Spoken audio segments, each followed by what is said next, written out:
cuarentena, iba a decir cuaresma, ya las neuronas empiezan a afectarse por el encierro, pero la idea es que aprovechemos esta ventanita al país a conversar con otras personas que están haciendo cosas muy interesantes, que nos recuerdan que a pesar de las restricciones estamos encontrando caminos alternativos y seguramente estamos además innovando muchísimo.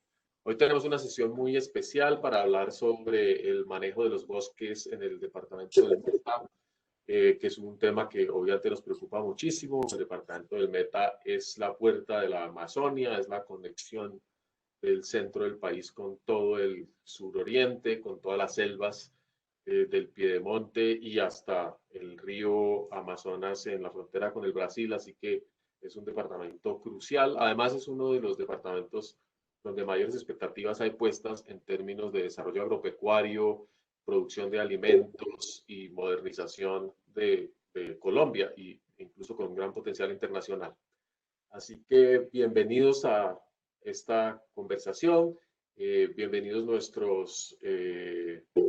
audiencia del Facebook Live, y bienvenida a las personas que lo van a ver más adelante, porque cada vez estos programas se utilizan en mayor proporción para temas académicos y de información con posterioridad. Esta es una de las ventajas que nos da la vida virtual.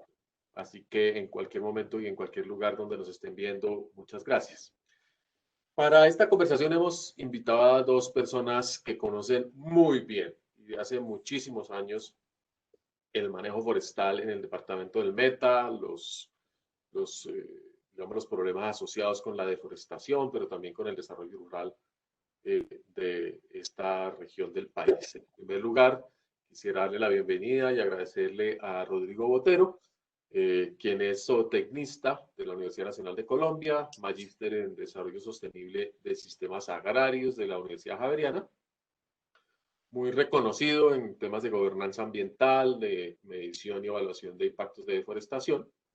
En el 2019, es decir, el año pasado, fue galardonado como uno de los 10 líderes del país por esta semana, y hoy en día es el director de la Fundación para la Conservación y el Desarrollo Sostenible, que es una de las organizaciones de la sociedad civil de mayor impacto en temas de deforestación en Meta, Guaviare, Caquetá y sus alrededores. Bienvenido, Rodrigo.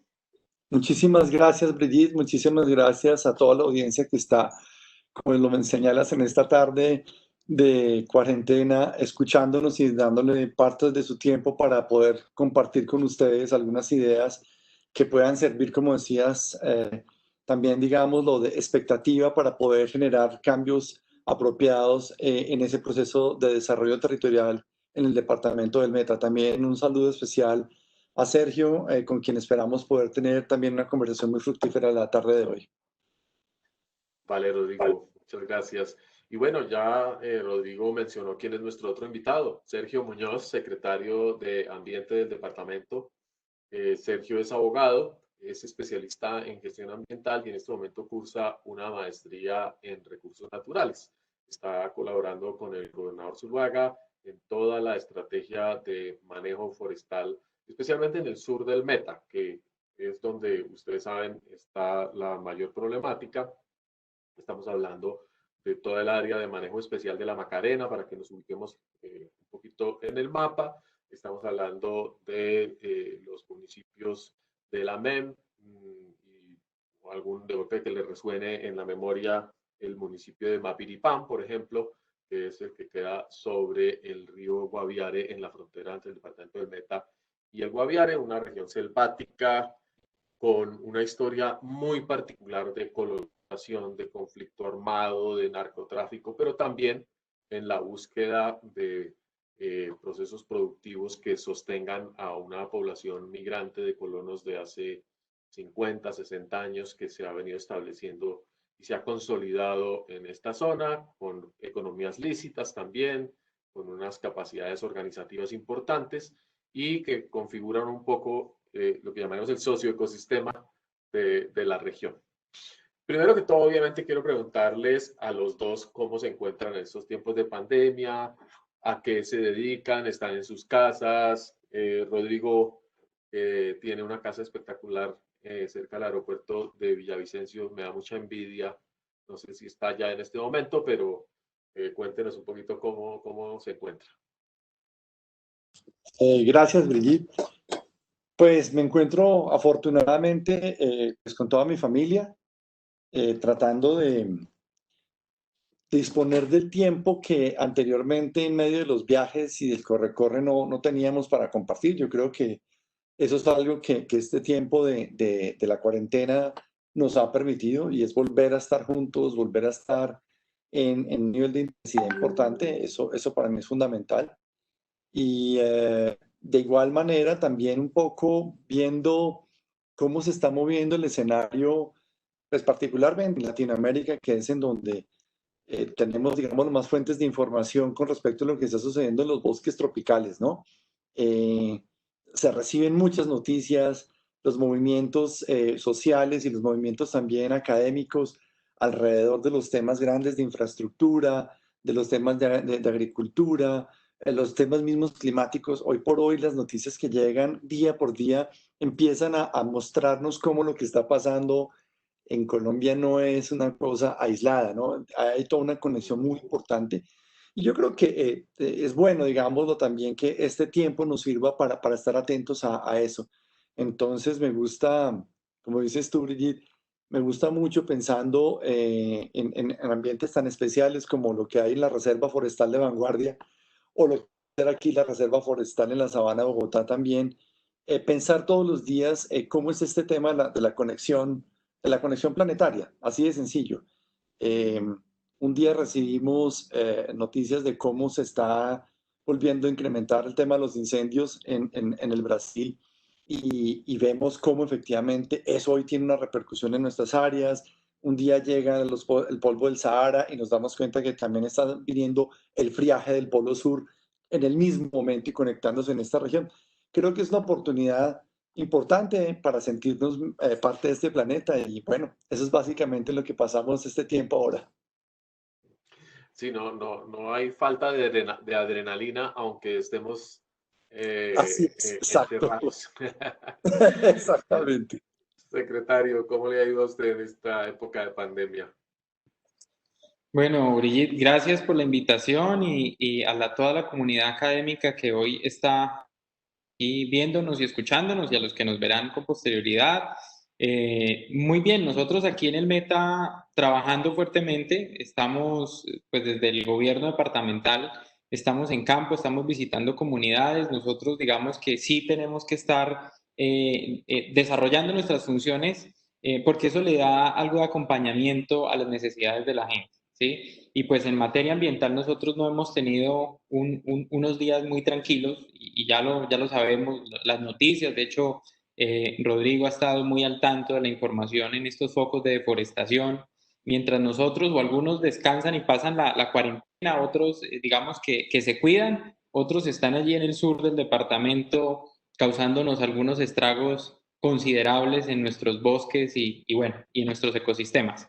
Pero bien, pues de salud y con muchísimas ganas de seguir trabajando y aportándole a esta sociedad metense y de Colombia. Qué bueno, secretario. Muchas gracias de verdad por sacar un ratico de su tiempo para esta conversación.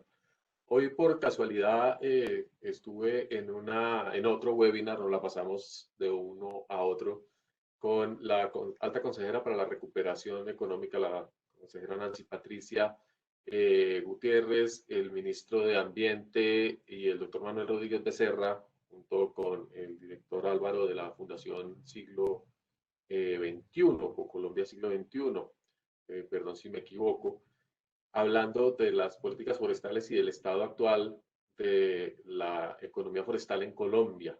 Y el ministro mencionó una reducción significativa en la tasa de deforestación del año pasado, nos dio la cifra de 158.000 hectáreas, lo cual es una muy buena noticia, es digamos, una disminución de cerca del 19% de la tasa de deforestación, y nos alegra mucho. Esperemos que este año la tendencia siga a la baja, pero la gente no tiene una noción muy clara de qué es lo que está sucediendo en las regiones. Secretario, ¿usted qué datos tiene de la tasa de deforestación del Meta, qué es lo que está pasando con los bosques del Meta y si en esta cuarentena la gente que nos dice que la deforestación se está incrementando tiene razón o es que los datos son inciertos, en fin, ¿cuál es su perspectiva? Bueno, pues nosotros tenemos una fluctuación en los cambios del uso del suelo y de los bosques en el sur del Meta. Por lo menos durante los años 2014 a 2018 se presentó un aumento digamos, de esas tasas de deforestación. Pasamos de 13.000 más o menos 94 hectáreas en el 2014 a algo así como 44.000 hectáreas en el 2018. En el 2019 efectivamente nosotros llegamos a tener 22.400 hectáreas más o menos deforestadas, pero en este momento, y de eso pues el doctor Rodrigo me podrá también acompañar en este dato, nosotros tenemos un estimado de acuerdo a la información que hemos obtenido con la Autoridad Ambiental Cormacarena, con el programa Visión Amazonía y desde luego los seguimientos que nosotros estamos haciendo en campo. A este año, en lo que lleva corrido de 2020, tenemos más o menos 27.000 hectáreas de bosque que se han perdido en el sur del Meta. Es lastimoso porque los principales focos de deforestación están en áreas protegidas o en unos ecosistemas que son estratégicos para el desarrollo del país e incluso, pues, digamos que con toda nuestra estrategia, digamos, de cambio climático y de disminuir todas esas acciones que generan estos gases de efecto invernadero y todo lo demás, pues, es una noticia negativa, ¿sí? Entonces, como lo decía Brigitte, es nuestro foco por lo menos de deforestación, ¿sí? En 2 años, 2019 y 2020, perdimos en un solo lugar más de 8.800 hectáreas, ¿sí? Esa es nuestra lectura y esto pues está ligado, desde luego, a algunas actividades ilícitas, a los grupos armados al margen de la ley. En otros casos está ligado a la ganadería que está llegando del Caquetá, ¿sí? Se está generando unos procesos de expansión de esa actividad agrícola o pecuaria en algunos lugares. Entonces, tenemos distintos focos de deforestación y obedecen a varios factores que bueno, más adelante vamos a ir desarrollando con un poco más de detalle.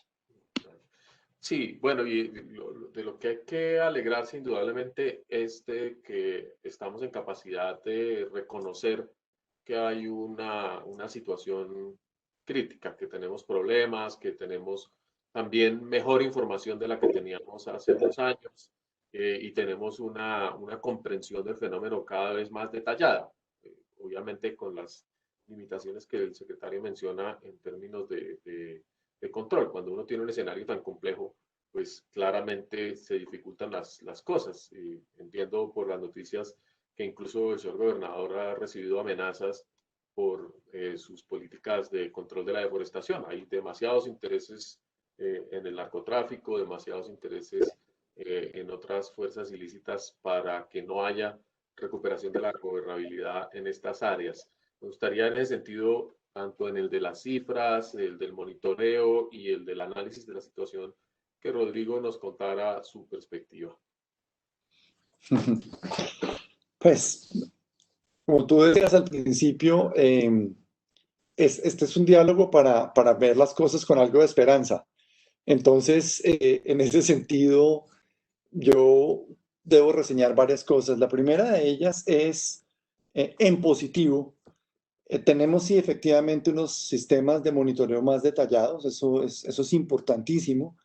Hay que ver lo que pasó en Brasil, que tenía un desarrollo institucional y tecnológico de información importantísimo y hoy por hoy eso se ha puesto en riesgo. Eso es algo que en Colombia no ocurre, yo creo que hay que valorarlo. O sea, ahí tenemos un patrimonio muy importante.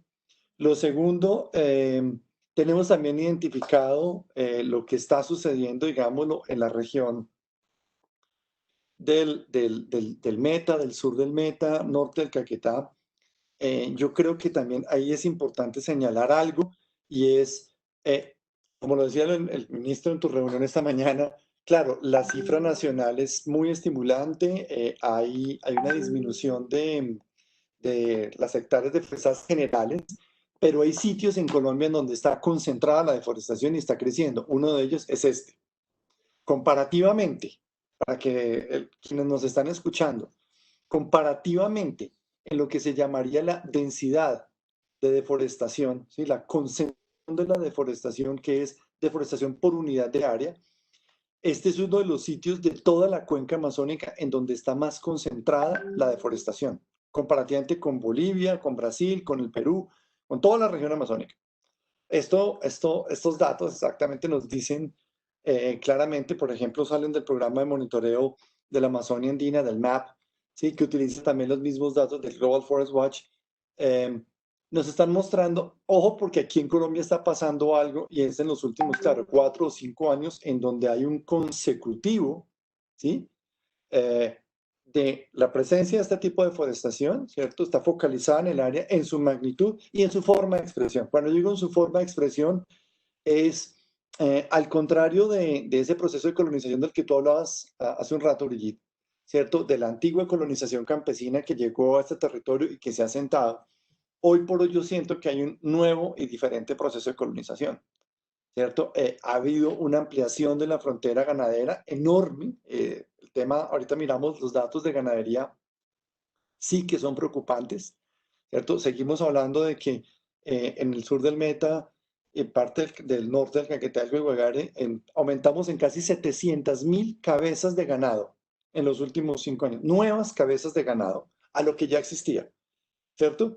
Eso, digamos, nos está diciendo, aquí hay un espacio que está siendo ocupado principalmente por un factor ganadero, hay una entrada de capitales enorme, ¿sí? En donde probablemente el ganado y la tierra hacen parte de una estrategia también, digamos, lo de lavado de esos dineros, y evidentemente también hay entrada de personas y de grupos que no necesariamente obedecen al proceso campesino histórico que ha vivido la región.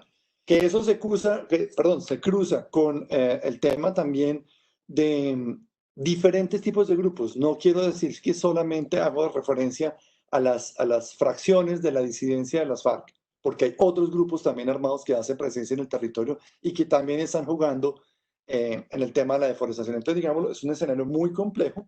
Y recordemos, por último, está la gran presión que viene desde la frontera del río Ariari, ¿cierto?, hacia el oriente y el río Guajará hacia el oriente, con la expansión de los cultivos de palma africana, ¿cierto?, que también tienen una parte en la deforestación, tienen, digámoslo, una repercusión en la deforestación, no tan grande porque obviamente es una zona de transición entre sabanas y bosques, pero que en su modelo no solamente de expansión, sino de ocupación territorial, también han, digámoslo, generado una concentración poblacional que se concentra en las zonas boscosas de la Macarena. Entonces, digámoslo, ese es un poco el contexto general. Y tristemente, como lo acaba de decir Sergio, sí, los datos nos indican que en este primer semestre del 2020, la tendencia inclusive podría ser mucho más fuerte que en el 2019. Eso sería realmente lamentable, pero la situación que describen los dos tiene que ver indudablemente con el tamaño de los capitales que se requieren para ese proceso de transformación del paisaje, porque no Exacto. cualquiera dispone de capacidad para movilizar o llevar 600.000 cabezas de ganado en 5 años a una región, además, que no tiene una infraestructura vial considerable, donde en su momento incluso las FARC construyeron algunas vías para mejorar, entre comillas, la conectividad de los asentamientos, en fin. Y por supuesto que implantar una hectárea de palma tiene un costo también muy alto para tener una plantación y nunca se implanta una hectárea. Para que el negocio cunda, tiene que haber decenas o miles de hectáreas. Entonces, lo que tenemos, y entiendo, y ahora después tratamos de desarrollar un poquito más, es que estamos llenos de vacas ilícitas y de palmas ilícitas. Una adición a los cultivos de uso ilícito de la coca, que era la imagen que tradicionalmente teníamos del uso ilegal de la tierra.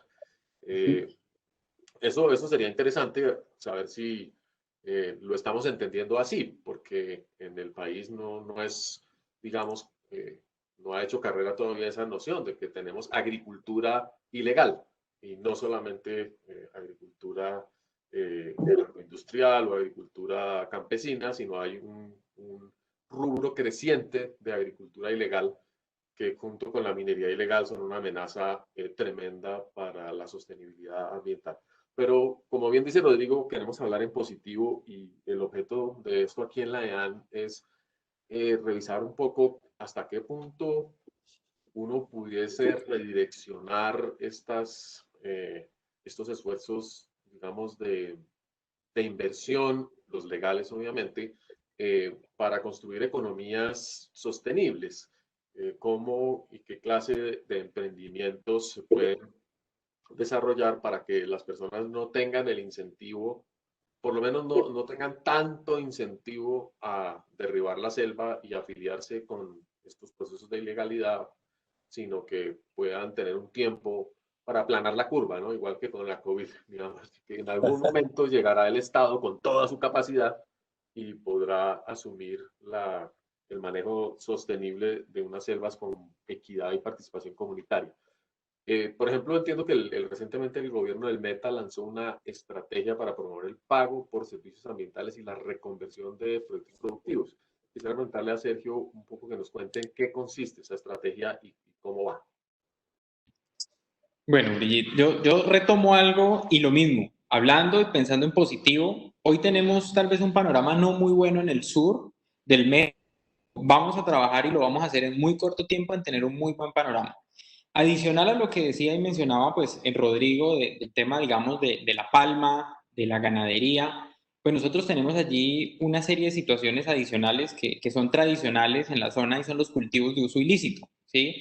Allí tenemos unas transiciones, el programa de sustitución de estos cultivos, ¿sí? Que se quedaron tal vez ahí en veremos, ¿no? Eso también ha generado allí un malestar en la comunidad y se ha empezado a ver que incluso otra vez esto vuelve a ser una alternativa con la presencia de los grupos armados al margen de la ley que se están volviendo a reubicar en esta zona. Eso para dar, digamos, un contexto también de lo que ha sido tradicional por la apropiación de ese territorio y lo que normalmente se da allí como actividad productiva. Pero respecto a lo que nosotros estamos proponiendo hoy es articular todos los esfuerzos de todas las instituciones. Allí tenemos el PENIS, tenemos la Agencia de Renovación del Territorio, tenemos Cooperación Internacional, tenemos GIZ, tenemos el Programa de Cooperación de Estados Unidos. Bueno, tenemos varios agentes allí en el territorio, la Autoridad Ambiental y nosotros, y lo que queremos es articular todos los esfuerzos para decir, mire, si todos vamos a llevar incentivos a la conservación, ¿qué clase de incentivos a la conservación y en dónde? Por lo que usted decía, hoy tenemos agricultura ilegal. ¿Por qué? Porque está por fuera de nuestra frontera agrícola, lo están haciendo en un parque. Entonces tenemos por lo menos datos que el parque más deforestado es Tinigua.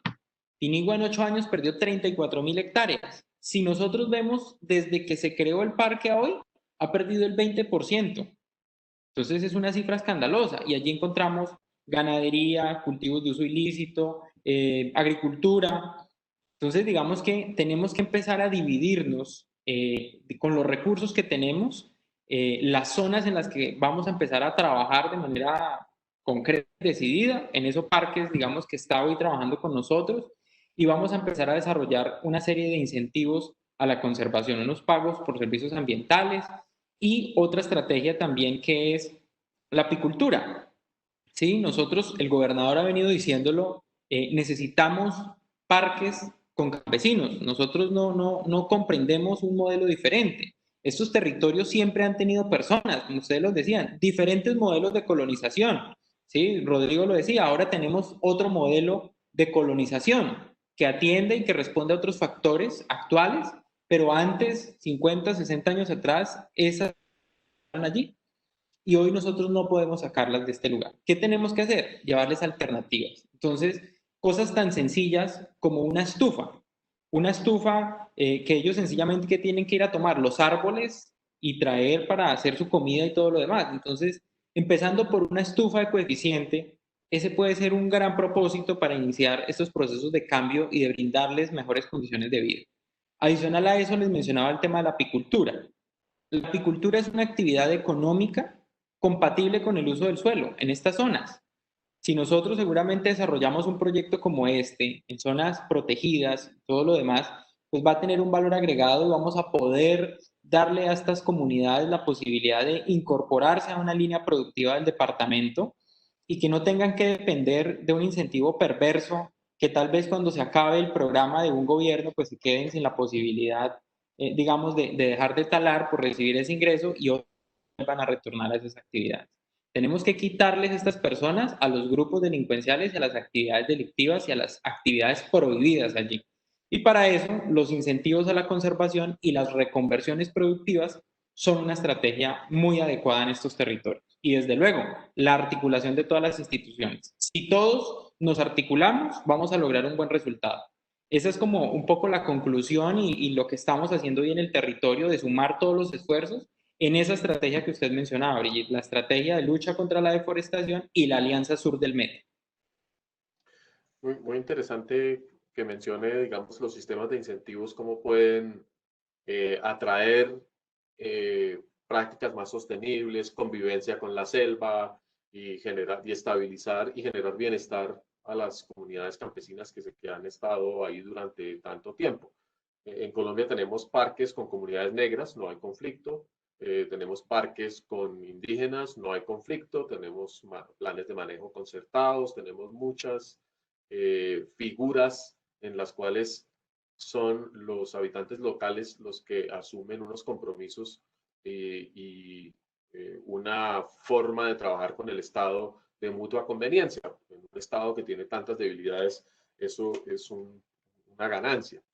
¿Qué otras cosas están sucediendo con las comunidades, Rodrigo? Porque usted me comentaba antes de esta charla cómo las asociaciones de productores o comunidades muy organizadas que ya existen en la región han planteado ideas muy llamativas para hacerse cargo de los bosques sin necesidad de cortarlos y que han ofrecido su concierto en modelos similares a los de México, Guatemala, de concesiones forestales comunitarias, en fin, ¿qué tanto esos procesos que también son incentivos a la sostenibilidad se están dando tanto en el Meta como en el Guaviare? Y yo lo invito a que extendamos un poco la conversación porque obviamente los departamentos están completamente contiguos y todo lo que pasa en un lado se refleja en el otro. Me parece interesante lo que preguntas, además porque me permite conectar con algo de lo que decía Sergio.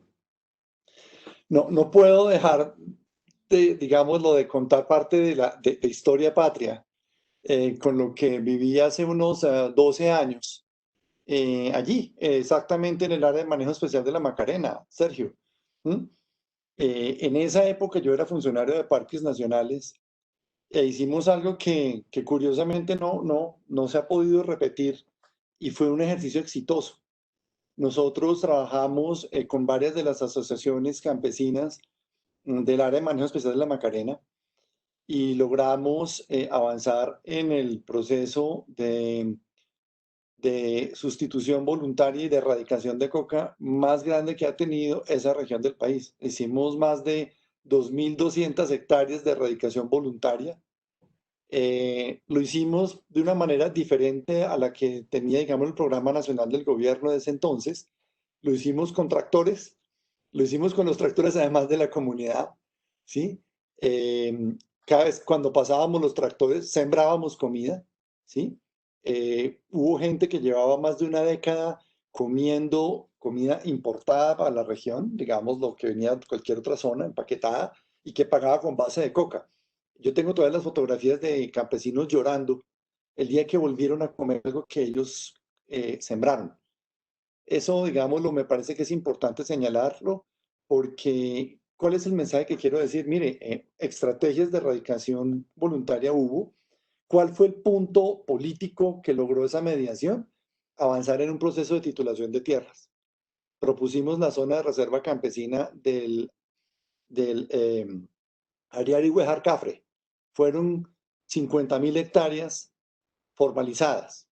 50.000. Yo recuerdo, Sergio, haber encontrado señoras que estaban debajo de un semáforo en Villavicencio y su niño de 12 años atendiendo el cocal con una pistola en la cintura. Y ver esa señora al final del proceso con su finca, con su título, sembrando comida, restaurando, además Brigitte, restaurando las áreas de coca que a veces prenden inclusive pues, hasta en un pedregal, y restaurando esas áreas con apicultura también. Digamos lo que eso nos dejó unas lecciones enormes. Uno, el tema fundamental de la tierra. Dos, la posibilidad de hacer restauración productiva. Tres, el acompañamiento integral. O sea, la gente finalmente dijo, mire, obviamente lo que nos da la coca no nos lo va a dar ningún proyecto productivo, pero nosotros no, el tema no es la plata. El tema es poder ser ciudadanos. Ese tema, digámoslo, el reconocimiento de su ciudadanía, el ser, digámoslo, reconocidos en todos sus derechos y también, obviamente, pasar a reconocer un Estado fue un elemento central. 12 años después, yo veo varias cosas. Uno, se quedó pendiente el mismo proceso de titulación en el área del Losada Perdido, ¿sí? En la zona del Losada Perdido hay también un proceso que estamos en marcha. Se llegó a avanzar con todos los procesos para la creación de la Reserva Campesina. Obviamente por consideraciones políticas eso tuvo una enorme resistencia y sin embargo el tema de la titulación individual, una forma de desfogue para lo que hoy por hoy estamos viendo al interior de los parques. Entonces yo quiero dejar aquí señalado, Brigitte, que en positivo es absolutamente necesario retomar el tema de formalización de tierras. Lo segundo, y para recordarle también a Sergio, con respecto a lo que él y el gobernador dicen de la necesidad o de la premisa de que haya parques con campesinos, yo digo sí, parques con campesinos, los que son campesinos, porque desafortunadamente en estos parques no todos son campesinos, ¿sí? Y eso es una premisa con la cual tenemos que hablar claramente desde un principio. No toda la gente es campesina, Sergio. Y nos pasó hace 12 años y nos sigue pasando ahora. Había gente a la cual no le interesaba estar allí si no era trabajando la coca o si no era trabajando eso en hatos ganaderos gigantescos. Entonces, estás hablando ya de un modelo de reconversión productiva, es también un cambio en modelo cultural de cómo es que se percibe ese territorio, que no es para volverlo una sabana más, una extensión de las sabanas y meterle ganado, sino efectivamente para convivir con el bosque. Entonces, digamos lo que hay una discusión muy grande. A mí me sorprendió muchísimo una propuesta que hizo un dirigente de Ascal-G, ¿cierto? Cuando nos decía, mire, pues hablemos entonces de una cosa serán los acuerdos para la gente que aquí históricamente ha vivido y que tiene la disponibilidad para además hacer un proceso de reconversión, pero también entonces hablemos de los procesos de relocalización voluntaria hacia otras zonas fuera de los parques. O sea, ellos mismos están poniendo el tema de que el problema no es solo del parque, sino de todo un territorio. Y hay gente que está dispuesta a ir a otras zonas. Allí hay oportunidades. Quiero señalar aquí que en la zona sur del departamento del Meta, específicamente en el municipio de La Macarena, esa es una de las zonas más críticas que yo encuentro dentro de todo el departamento. Es de las zonas en donde todavía quedan algunos bosques que hacen parte del distrito de manejo integrado del área de Guayabero.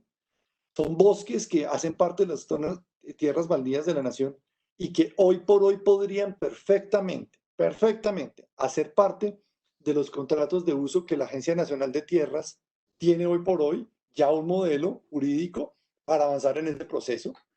Un modelo jurídico que además se acompañe con las iniciativas del Ministerio de Ambiente para hacer los acuerdos de conservación, en donde hay procesos de comunitaria que se están proponiendo para toda la región de la margen derecha del río Guayabero, como decía Brigitte, que van entre el municipio de La Macarena y parte del Guaviare, y que serían una perfecta válvula, digámoslo, de planificación territorial que vaya más allá del problema estricto del parque, ya sea Tinigua o Macarena o lo que sea, sino de ver esto como todo un gran conjunto de planeación territorial, en donde el componente bosque es una alternativa enorme. Hay una gran presión de organizaciones sociales que hoy por hoy están poniendo por primera vez sus solicitudes para crear estos acuerdos de contratos de uso del bosque, ¿sí? Porque afortunadamente también Colombia y en positivo, este gobierno ha dicho, mire, le vamos a apostar a sacar 500.000 hectáreas de forestería comunitaria. Yo veo allí, Sergio y Brigitte, una enorme oportunidad y creo que hacia allá es donde tenemos que ir. Tenemos que desparquizar la discusión, ¿cierto? Y también ponerla, digámoslo, ahora sí, en clave de bosque, para entender que igualmente el tema de la ganadería fue parte de un proceso en un momento dado, pero que claramente y hacia el futuro va a ser insostenible seguir sosteniendo ese modelo. Claramente, pues los datos y las cifras nos lo están mostrando. Esto no va a aguantar si se sigue con ese modelo y hay que empezar a explorar y orientar claramente el esfuerzo hacia el tema boscoso. Sí, porque muy interesante que se retome una perspectiva de conversación profunda con las organizaciones locales, con las personas que habitan la región. Yo me voy para los páramos, que son zonas que también conozco bien y cuyos conflictos están muy vivos. En ese sentido, zonas proveedoras de servicios ecosistémicos que también están llenas de desplazados por las violencias históricas del país y que ahora resienten la delimitación de páramo, por ejemplo, y que están conminadas a transformar sus actividades. Y en general, todo el mundo hoy en día ya reconoce que hay un problema de deterioro ambiental muy grande. Las Exacto. comunidades rurales saben que el cambio climático existe, saben que la erosión existe, saben que las epidemias existen. Es decir, ya los efectos, digamos, negativos de la crisis ambiental no son tan distantes como para que incluso un habitante de la Macarena diga, ah, no, pues eso les pasa a los bogotanos, pero les pasa a todos esos oligarcas de allá que no saben lo que es sembrar y trabajar la tierra. No, ahora ya la cosa es un poco distinta porque la perspectiva de colapso, Exacto. incluso climático, lo están viviendo. El IDEAM ha mostrado cifras muy críticas de desabastecimiento de agua en las regiones donde más llueve en Colombia. Exacto. En las épocas secas, el Meta ya está sufriendo desabastecimiento y cuando llueve sufre los desastres que invernalmente vimos este año. Hay una emergencia que creo que ya está superada con el principio de la ola invernal en junio y vimos puentes derrumbados, otra vez la infraestructura destruida por el efecto de la erosión y de las lluvias acumuladas. Así que la misma gente que está pidiendo carreteras está viendo cómo el cambio climático producido por la deforestación se está llevando sus carreteras. Pues, ojalá que eso se convirtiera en un elemento de apropiación de la agenda ambiental. ¿Qué tanto el esfuerzo de planeación del departamento y de los municipios está, digamos, considerando esta complejidad ecológica de la planificación y cómo la está abordando, secretario? Bueno, yo retomo muchas de las cosas que ha dicho Rodrigo y desde luego que estamos. Nosotros, les voy a contar aquí parte de una experiencia de vida muy importante. Nosotros hace 2 meses llegamos de hacer una travesía, un recorrido por todo el río Duda, ¿sí? O por gran parte del río Duda. Entramos por el Sumapaz y llegamos a una zona espectacular. Y lo primero que nos dijeron en las comunidades cuando nos reunimos con ellas allí en los tempranos es, nosotros hasta ahora nos sentimos colombianos y hasta ahora nos sentimos metenses. Y eso respondía a que nunca un gobernante, un gobernador había llegado hasta allí a escucharlos y a comprender sus necesidades y sus alternativas, ¿sí? Entonces, seguramente desde la ciudad de Villavicencio, en el caso del gobernador del Meta, es muy fácil decir que no se tale, que no se realicen ciertas actividades que podemos tachar de ilícitas o ilegales, pero cuando llegamos allí nos damos cuenta que la realidad es otra. Entonces, eso que decía Rodrigo, de que lo primero es que hay que crear digamos, como y formalizar esa relación de la persona con la tierra para que ellos en realidad continúen esos procesos de apropiación y de protección de los recursos naturales que tienen.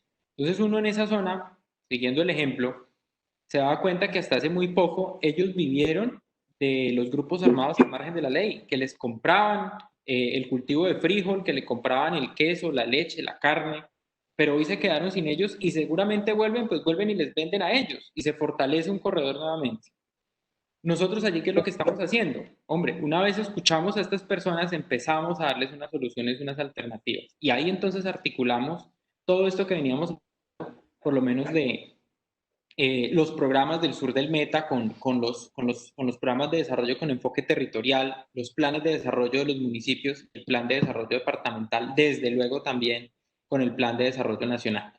Entonces, Allí, sin lugar a dudas, Rodrigo también tocó un tema muy importante y fue ese proceso de sustitución voluntaria de esos cultivos con alternativas económicas y productivas.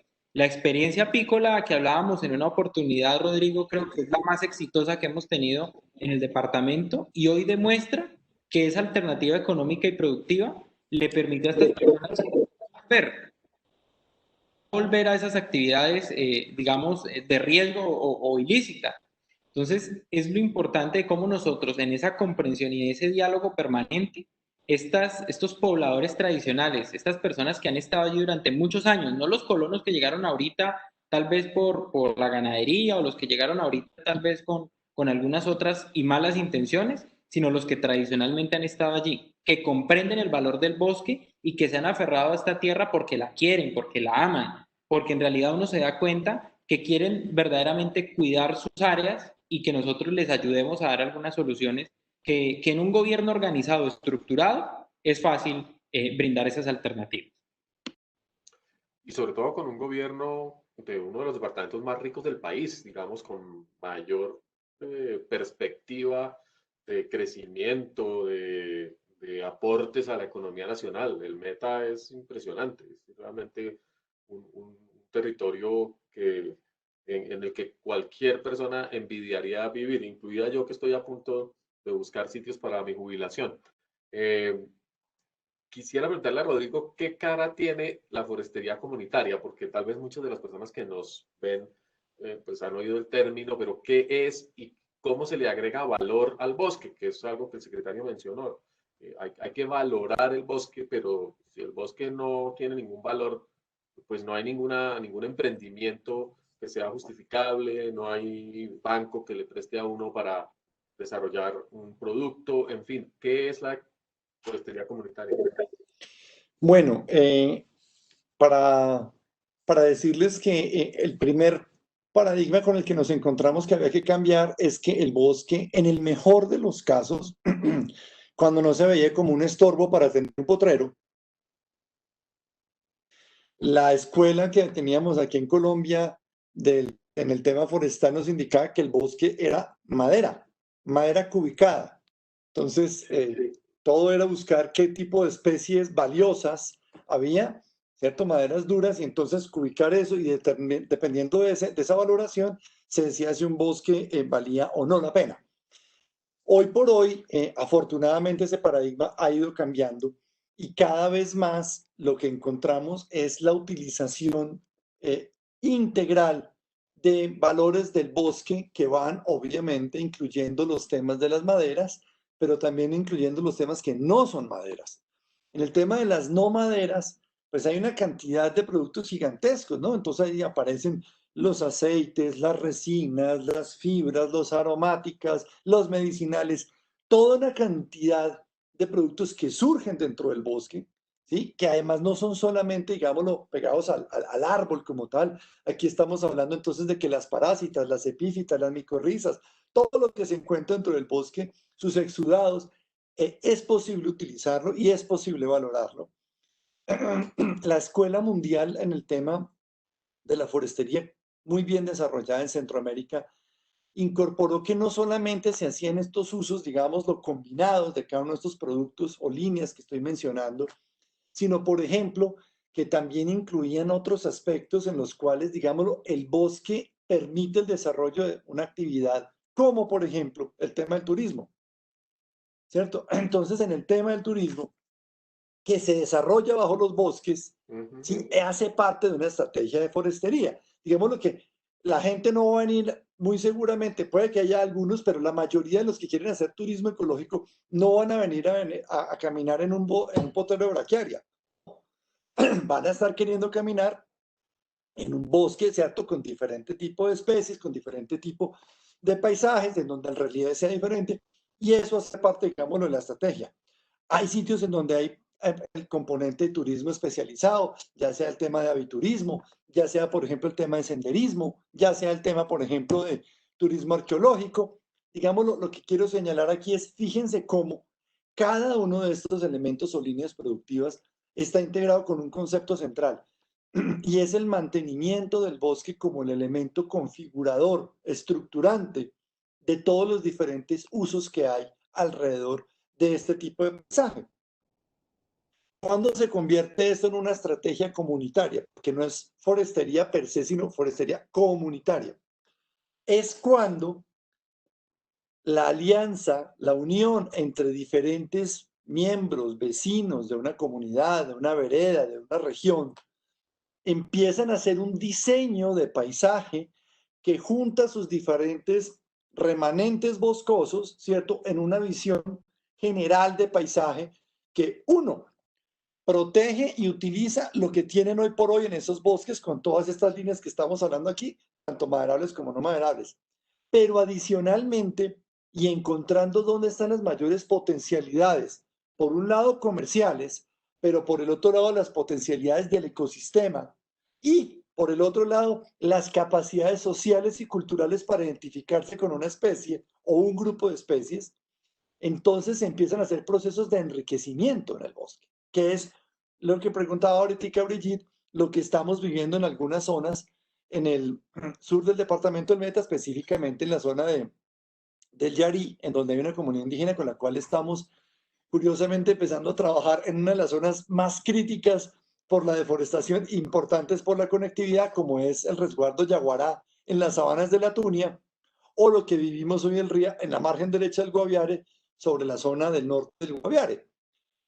Y es ya empezando el proceso no solamente de protección, identificación de especies potenciales, identificación de núcleos comerciales, se empieza a proyectar y a planificar de manera conjunta, uno, enriquecimientos de los bosques a nivel predial, pero dos, y creo que es hacia donde iba también la pregunta de Brigitte, hacia la búsqueda de espacios de bosques que responden a una decisión comunitaria en donde no se han desarrollado asentamientos todavía, pero sí responde que estén hoy en pie a esa decisión colectiva. Y es allí en donde hay un conjunto de lo que son los manejos prediales y los manejos de los bosques comunes que pueden ser hoy en día, porque la mayoría de estas zonas se encuentran dentro de la reserva forestal, hacer parte de los nuevos contratos de uso del bosque en reserva forestal que se han reglamentado recientemente por la Agencia Nacional de Tierras. Ese es un poco el marco general, ¿cierto? Decía yo que el tema cultural es fundamental, no solamente la oferta biótica que llaman o la demanda comercial, sino hay una relación también cultural con las plantas y con el ecosistema. Ustedes no se imaginan lo que ha sido para nosotros encontrar cuáles fueron las especies que más empatía les generaban a culturas y grupos que han vivido en los últimos 30 años tumbando una vaca o tumbando un becerro, capándolo, ¿cierto? Marcándolo con un hierro y de repente pasar a decir, no, venga, vamos a mirar con detalle esta palma y usted se va a subir con mucha delicadeza, va a cortar un racimo que lo va a tirar con mucha suavidad para que no se pierda y no se oxide y lo va a llevar en las mejores condiciones para que se pueda mantener y no se oxide. Eso es un trabajo que no es un asunto simplemente de una técnica, hay una empatía cultural que se genera alrededor de eso. Entonces, me parece importante porque Brigitte y Sergio lo decían, hay gente a la cual la apicultura le funciona increíble, otros en el manejo de las palmas, otros están entrando hoy por hoy en el manejo de las resinas para la utilización de los inciensos. Bueno, y así sucesivamente. Quiero decir hay una importantísima variedad de especies y de posibilidades en los cuales ese diálogo ecosistema, gente y mercado son, digámoslo, la base de este escenario. Rodrigo menciona un componente fundamental de una economía regional, sobre todo cuando se enfrenta a un ambiente, digamos, tan diverso y complejo como el de las selvas del Piedemonte, probablemente uno de los sitios más biodiversos del planeta. Es que del planeta. Si uno no ha viajado o salido del país, no se da cuenta de que está en un punto realmente excepcional. No hay probablemente ningún país del mundo que tenga la diversidad biológica que tiene el departamento del Meta y del Guaviare. Eso es, y uno menciona eso y dice, pero ¿eso qué quiere decir? Estamos hablando de miles de especies de plantas que no existen en ninguna otra parte y que además no existen en esa cantidad. Lo cual siempre lo lleva a uno al tema de la investigación, la innovación, la búsqueda de alternativas productivas y de emprendimientos basados en el conocimiento, que es algo que hace el Instituto Sinchi desde hace muchos años, pero que no logra convertirse en una gran iniciativa de bioeconomía, ¿no? Ya, Exacto. bioeconomía, qué maravilla, estas economías asociativas de comunidades manejando bosques y ya no solamente sacando frutas frescas para hacer helados, sino aditivos industriales para terapias médicas. Por ejemplo, ahora con la COVID, todos estamos pendientes de a ver qué pepa nos comemos para salir de esta crisis y pues los tratamientos hasta ahora todos están basados pues en la medicina convencional y pudiendo haber decenas de opciones para ello en la selva. Y sobre todo además que la deforestación genera más zoonosis, ¿no? El riesgo de nuevas pandemias. Yo no sé si varios de mis amigos y amigas que trabajan en la Macarena hoy en día tienen problemas derivados de su vida con los churucos, por ejemplo, o en Claro. zonas donde pues todavía la investigación no ha llegado a consolidar una perspectiva de sanidad. Lina nos preguntaba mucho acerca de qué se está haciendo, en qué vamos y todo. Creo que hemos respondido parcialmente el tema. También se pregunta qué vamos a hacer con las áreas ya deforestadas. Las abandonamos, las entregamos a la restauración, renunciamos a ellas. Bueno, se acabó la selvita. Sergio, ¿qué hacemos con esas áreas? Bueno, nosotros dentro de estas estrategias que ya les he venido mencionando, tenemos una muy grande que, digamos, tiene una conexión con lo que mencionaba Rodrigo de forestería comunitaria. Y es que nosotros vamos a desarrollar los principales viveros en el sur del Meta. Es decir, en estos municipios que han tenido estas afectaciones por la pérdida de bosque, vamos a tener unos grandes viveros. No son los viveros. Lo importante es quiénes van a operar esos viveros y quiénes van a proveer los materiales para esos viveros y quiénes se van a beneficiar de esas plantas, de esos arbolitos. Y allí entonces nosotros estamos hoy trabajando un tema de convenios comunitarios, es decir, vamos a hacer convenios con esas comunidades para que ellas encuentren esos árboles semilleros, para que ellas provean las mismas semillas y empecemos todo un proceso de cambio de mentalidad. ¿Sí? Digamos que algunas personas que, como lo decía Rodrigo, hombre, tienen aún esa teoría clásica del valor del bosque es por lo que cuesta la madera puesta en un depósito o en una industria que la transforma. No, sino este árbol es importante porque me da semilla y yo con esa semilla estoy hoy suministrándole a tal vivero que está desarrollando el proceso de ganadería sostenible y está iniciando una actividad económica. Entonces, nuestro proceso hoy de convenios solidarios o convenios comunitarios les va a permitir a estas comunidades en esos focos de deforestación apropiar el arbolito como un bien preciado porque ahí vamos a tener todas las semillas de estos viveros. ¿Quiénes se van a emplear en esos viveros? Pues justamente estas personas en el municipio de Mapiripán, en La Macarena, en Uribe, ¿sí? Y en estas zonas pues vamos a tener un valor agregado. Esa es la importancia, iniciar un proceso de transformación de la mente de las personas donde en realidad encuentren ese valor agregado.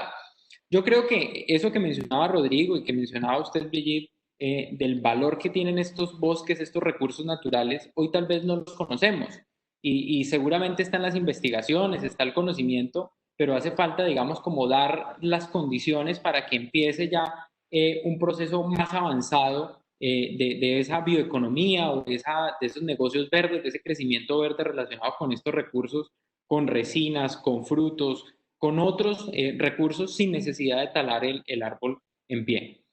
Eso, digamos que es como la estrategia para iniciar unos procesos de reforestación comunitaria. Entonces, además que la comunidad nos provee las semillas, las comunidades trabajan en los viveros, las comunidades también van a iniciar los procesos de reforestación y restauración. Y allí entonces es integrar ese proceso con esos incentivos a la conservación, con esas actividades productivas compatibles con el uso del suelo, pero adicional, por lo menos Visión Amazonía viene hablando en el Meta, por lo menos en Mapiripán, los núcleos forestales, ¿sí? Y son unos aprovechamientos comunitarios del bosque. Entonces ellos hablan de que si tenemos 30.000 o 100.000 o 50.000 hectáreas, se van a hacer unos ciclos de aprovechamiento que tarden muchísimos años, de tal suerte que cuando regrese otro punto de partida, punto inicial, pues ya ese recurso, ese ecosistema otra vez está restaurado, se ha mejorado y todo lo demás, brindando unas alternativas para el aprovechamiento de ese bosque y desde luego para la gobernanza de esos recursos, porque la comunidad va a apropiar ese bosque como su y bajo un plan de aprovechamiento va a empezar a trabajar. Entonces, digamos que es como crear esa afinidad de las comunidades con los bosques, crear esa comunidad de las afinidades con el territorio en materia de la conservación y de alternativas económicas, que yo creo que es lo que más nos exigen. Necesitamos alternativas económicas. Entonces, creemos que ese es el camino. Adicional a eso, queremos trabajar con la gente para que ellos entiendan que este es un trabajo común de la comunidad y del gobierno. Este no es un trabajo ni una responsabilidad solo del gobierno. El gobierno tiene que dar las herramientas y las garantías, pero las comunidades tienen que apropiar esos procesos y desde luego acompañarnos. Es un proceso en conjunto. Entonces, ese es el proceso que vamos a desarrollar allí y vamos a reforestar y restaurar estos ecosistemas. Gracias, secretario. Pues eso también responde un poco a una pregunta que nos llegó acerca de la producción frutal, por ejemplo, o sea, ¿cuándo vamos a empezar a hacer viveros para distribuir material genético a productores seguramente de palmas nativas, de arazá, de cocona, bueno, lo que ha desarrollado la investigación en muchos otros países que pudiera ser una fuente importante de bienestar y de producción? Un comentario que me llega, pero aquí al chat, es, ¿y por qué no de verdad cerrarle la vía a la carne? Las Naciones Unidas están recomendando que el vegetarianismo, o por lo menos bajar el consumo de carnes rojas, es un elemento clave para salvar al planeta. Y cuando uno oye estas cifras de cabezas de ganado en la Macarena y ganado ilegal, uno dice, pues, ese ganado está circulando por 2 carreteras en camiones que todo el mundo está viendo, a los sitios de sacrificio, y todo el mundo sabe por qué no somos capaces de bloquear. Pues no quiero que ustedes se pongan en el problema ahorita de explicar por qué no podemos parar el sacrificio de 20, 30 mil reses al año que están pasando por delante de todo el mundo. Pero sí darle la razón eventualmente a quienes dicen dejemos de comer carne. No más carne, y se acaba la economía de la carne en una región que ha vivido de la economía de la carne y que cree que la economía de la carne va a perdurar. Yo soy carnívora y me dolería mucho, pero les pongo eso de frente. Y quiero concluir, porque el tiempo se nos acaba, con, eso implica el aceite, ¿no? También, ¿a dónde van a sacar el aceite de los racimos de las palmas ilegales? Pues van a plantas de extracción que son legales. Y estoy segura de que Fede Palma, que ha sido un aliado importantísimo de las buenas prácticas, no le gusta la idea de que se procesen racimos ilegales mezclados con racimos legales. Eso llegará a un tema de certificación, y la OCDE y la Unión Europea están encima de esos indicadores para demostrar que buenas prácticas son indispensables. ¿Qué hacemos los ciudadanos? ¿Qué hacemos los ciudadanos en esta economía del carbono? Aparte de dejar de comer carne del Caquetá y del Meta, del sur del Meta, voy a decir la carne ilegal, la carne insostenible, ¿cómo podemos contribuir? Y yo aprovecho esta pregunta que hace Viviana acá para que Rodrigo nos cuente sobre la iniciativa conjunta que nos inventamos hace unos días de Foresta.bio y que invita a los ciudadanos a apoyar algunas iniciativas de trabajo y manejo forestal en la región. Vale, gracias, Brigitte. No me quiero meter de inmediato en forestas sin aprovechar para señalar algo que creo que nos hace falta en esta conversación. Lo voy a mencionar rápidamente. Hay un asunto que no tiene que ver solamente con la reconversión productiva a nivel de los campesinos, ni tiene que ver con la disponibilidad de material para hacer la transición socioecológica hacia manejos de bosques. Hay un asunto que tiene que ver con la planificación sectorial y la planificación del territorio. Empata mucho con lo que estás diciendo de qué hacemos con la ganadería en esta región o qué hacemos con la palma en las áreas en donde no debería estar. Yo quiero aquí hablar de un tema crítico que va a ser las carreteras. ¿Sí? Yo sé que, digamos, el gobernador y a Sergio son testigos de que la gente lo primero que les pide es una carretera. O sea, no hay persona que no pida una carretera como referente de solución al desarrollo, al acceso económico, al acceso a los servicios. Nosotros, ustedes bien lo saben, tenemos una discusión muy grande alrededor de lo que es infraestructura verde o sostenible, si bien sí hay formas de hacer carreteras con menores niveles de impacto y mejor planificadas, mejor trazados, mejores diseños, lo que está claro de acuerdo a la jerarquía de mitigación es que hay carreteras que para evitar sus problemas simplemente no se deben hacer. O sea, hay carreteras que no se hacen y hay carreteras que sí se hacen muy bien, pero no toda carretera puede ser simplemente verde o sostenible por ponerle un paso de fauna encima. Para la región del Meta y de la Macarena se viene un reto gigantesco, y es esta iniciativa de la conexión Buenaventura-Puerto Carreño. Gran parte de la presión de la deforestación que tiene la Macarena en su zona norte se debe a la expectativa de valorización del uso de la tierra por esta construcción de esta vía. Número uno, tema que no ha sido controlado porque, digámoslo, porque efectivamente yo conozco, digámoslo de fuente directa, habiendo estado en la zona, como desde hace más de 10 años se han venido comprando y cada vez más accediendo al área que se va a considerar de desarrollo entre Uribe, Mesetas y San Juan de Arama alrededor de esta carretera. El otro elemento que va a ser crítico, el corredor de conectividad entre Sumapaz y Picachos va a ser impactado. Esto requiere una decisión gigantesca a nivel presupuestal desde ahora, y es que cualquier tipo de consideración que se vaya a hacer para unir estas dos zonas, necesariamente, en mi concepto, tendría que ser a través de un mecanismo de túneles y viaductos, sin tocar la superficie de la parte alta del corredor de conectividad, es decir, pasando desde la Uribe hasta Colombia por debajo. Y ahí sí manejar, y además aumentar el nivel de control, ¿cierto?, sobre la cobertura en el corredor de conectividad, que además, en términos de recurso hídrico, es fundamental para la sostenibilidad regional. Entonces, dejo allí este tema simplemente para decirles, ojo, porque aquí tenemos dos grandes, por lo menos 2 o 3 grandes elementos de discusión sobre la deforestación como planeación territorial. Uno, ¿qué va a pasar con las perspectivas de desarrollo petrolero que hay inclusive en la zona de la Uribe? Dos, ¿qué va a pasar con las perspectivas de ampliación de grandes carreteras? Uno, la principal, la transversal de la Macarena, que sería el trayecto Uribe-Colombia. ¿Cómo lo vamos a manejar?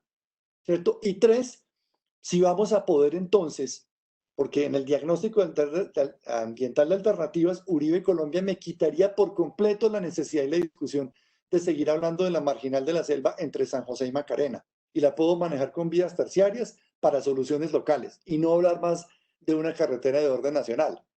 Son decisiones políticas, financieras y de orden social que son necesarias para no hablar que solamente hablando de la reconversión productiva de pequeños campesinos vamos a lograr la recuperación, digamos, de esa región. Y ya cierro, Brigitte, ahora sí, con nuestra propuesta de Foresta, diciéndole a la gente que, mire, hoy por hoy, y la gente que nos está escuchando, sabe que estamos conectados con esta región que va más allá de estos cerros que estamos viendo aquí en el oriente de la ciudad. ¿Cierto? Que la calidad del aire, ¿cierto? Que el agua que nos llega, que la precipitación que se da, que la regulación climática, que la carne que nos comemos, ¿cierto? Todo eso está conectado. Y mucha gente hoy por hoy dice, óigame, ¿y yo cómo me vinculo? Hombre, me vinculo de una forma muy sencilla, y es, yo puedo calcular cuál es mi huella ecológica, ¿cierto? Puedo medir efectivamente qué impacto tiene la forma de vida que yo tengo en términos de mi movilidad en carro o en avión, ¿cierto? Lo que consumo en servicios domésticos, lo que consumo en energía eléctrica, lo que consumo en una cantidad de cosas. Hoy por hoy nuestra plataforma les puede decir, hombre, esa huella ecológica anual equivale a este número de árboles, porque eso es básicamente toneladas de carbono. Y ese proceso lo puede usted acercar a conectarse como ciudadano, a decir, hombre, yo apoyo estas comunidades de las cuales estaba hablando Sergio ahorita, con las cuales nosotros también trabajamos. Y decimos, mire, yo le apuesto como ciudadano que estoy aquí en una conciencia planetaria, ¿cierto? Que digo, yo puedo compensar parte de mi huella generando un proceso, uno, que me permite sembrar especies degradadas para la restauración. Dos, que me vincula familias a la protección de estos ecosistemas, ¿cierto? Y que los vuelve aliados entre quien pone su esfuerzo para hacer el ejercicio de restauración y quien cuida estas plántulas lleguen a ser parte de estos bosques enriquecidos de los que hablábamos ahora, ¿cierto? Para el tema de la forestería comunitaria. No solamente estamos cuidando planeta en términos de captura de cerdos. Estamos hablando entonces también de gente que va a tener un mecanismo para hacerle frente a las presiones de los cultivos ilícitos, que va a tener un referente para tener arraigo territorial, que va a tener un referente para decir, sí puedo hacer la transición de la ganadería al bosque, que en mi concepto que la coca tiene que cambiar, ¿sí?